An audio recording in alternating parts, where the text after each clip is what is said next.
أفر دولة موقع أيه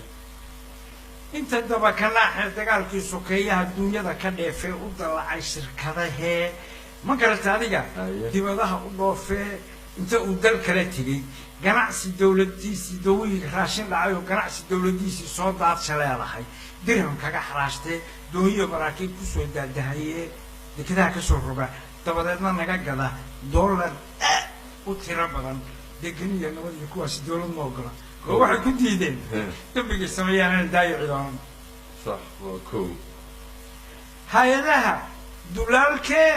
dawladaha adduunyadu waxay noogu deeqeen ku dalxiisa kaligood dabaqyada ka suubsaday degani iyo nabad iyo iyana dawlad ma ogola waxna ay ku diideen dayacay wax ku helaan نعم ya صح walaadada dableyda diinta ilaahay damacooda ku cabiray doono doorto waxay sameeyaan degani iyo nabad iyo iyana dawlad ma ogola waxna ay ku diideen damac maamul baa galay nimanka dhibka lama hayste inay xukumaan bay rabaan inay xukumaan ha laakiin sida hadda wax ku socdo wax ma ku xukumaan wax ku karaan dad badama صح دي أفراد tan afraad digliya afmiinshaar ku dalacay waxbaan dilay ama dul bir Allah inaga reebayaan ku dhaca wadagiisi soo diray kursigii dagiigsaday ya صح degani iyo nabad iyo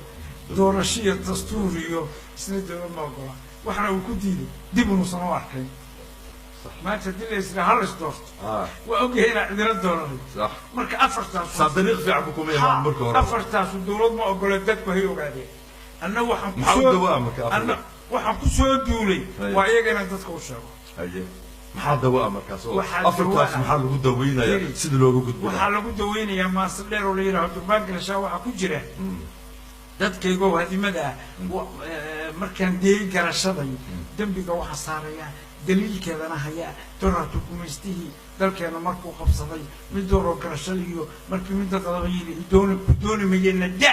ayuu dooflaaladii gudnimada u dibacsanaa xornimadana diidanaa intii tarxumada jeclaa wuxuu baray joobe xumo intii duumi iyo xasida intii daradariya xina waqta dadkayga hadimada waxaan ku daweyn karaa inaan isku duubanaa daacada alle kaashanaa dulmiga iska waanayna xaqana u dagaalanaa waxa iyaga u dawo ah inaan niraahno Soomaaliya waa hal qoys Soomaaliya waa hal qodob Soomaaliya waa hal qaran Soomaaliya waa hal qolo waxa arkaysaa niyo waaweyn oo ku doodaya anigu wasiirkiyagine wasiirna lama siin hal waa ila tuuga waa naxad lahayd mabti صح ninka wasiir reer hebel doonaya ee tuugu raba ummadda Soomaaliyeed waxaan u sheegayaa wasiir waa wasiir qaran buu wasiir u yahay wasiirka maaliyadda Soomaaliya uu yahay waxa laga rabaa dhaqaale wasiirka waxbarashada Soomaaliya uu yahay waxa laga rabaa qaabkii waxbarashada inuu dejiyo qaabkii dhaqaalaha inuu dejiyo qaabkii nabadgelyada inuu dejiyo qaabkii siyaasadda arrimaha dibadda inuu dejiyo qorshihii inuu dejiyo ummadda inuu u faafiyo dadku inay wacyigelin joogtaa iyo warbixin joogtaa iyo transparency helaan madaxweynaha waxaan leeyahay farmaajo cadaalad ilaali ummaddan cadaalad baan deeqday wax kaloo deeqaa ma jiro shacabkana waxaan leeyahay war madaxdiina u hoggaansama madaxweyne ra'iisul wasaare wasiir gudoomiye gobol gudoomiye degmo haddii alihiin alla yahay khilaaf waa aragnay ka baxay hoggaansama sharci u hoggaansama weliba loo duceeyo diintu saasa